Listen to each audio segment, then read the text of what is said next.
Le règlement intérieur de l'Assemblée provinciale du Kwilu est adopté. C'était de l'effervescence lors de l'adoption du règlement intérieur de l'Assemblée provinciale du Kwilu. Les élus provinciaux se réjouissent pour avoir doté leur chambre parlementaire d'un instrument juridique devant régir leurs activités durant ce nouveau quinquennat. Ce document composé de 221 articles répartis en 8 titres est qualifié pour la plupart d'un meilleur règlement intérieur de toutes les législatures. Pour l'honorable Blanchard Takatela et Lide Boulungu, ce document qui est un livre d'or pour ce parlement provincial va donner de l'honneur et de l'autorité aux élus du peuple.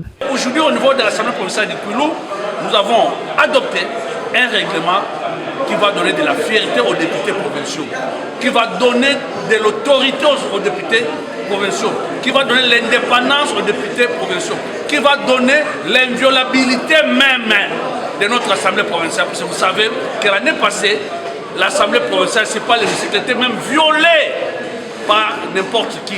On a vu des policiers venir chasser les députés comme s'ils étaient devant du pied. On a vu des brigands, des colonnes entrer dans cette assemblée. Mais aujourd'hui, nous avons mis tout ça dans les règlements intérieurs.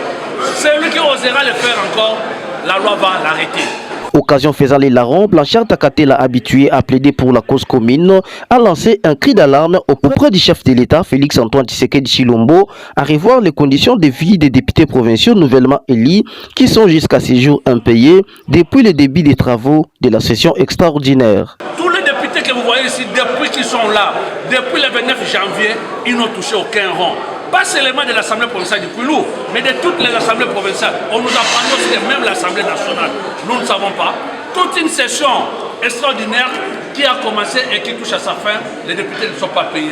Nous lançons de nouveau un cri d'alarme à l'autorité suprême, les chefs de l'État, les garants de bon fonctionnement des institutions, Fatih Béton, de revoir les cas des députés nouvellement réélus. Élus avec vous au même moment. Ils ont bâti campagne pour vous. Vous avez été élu le 20 décembre et aussi été élu le 20 décembre.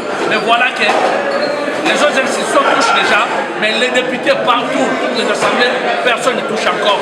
Nous ne voulons pas que ce qui était passé à la législature passée puisse au moins commencer cette année avec cette législature. C'est ce que nous ne voulons pas. Nous pensons que ces cris d'alarme, les autorités du pays vont très bien les saisir et se rattraper. Il nous reste seulement à mettre en place le bureau définitif pour que le bon travail puisse commencer et préparer alors l'élection et des gouverneurs et des sénateurs.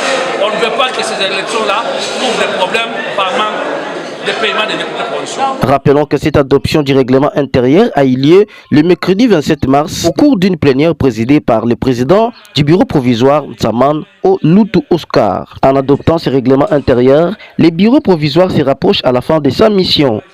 Il ne reste que l'élection des membres du bureau définitif afin que ce dernier achève totalement sa mission.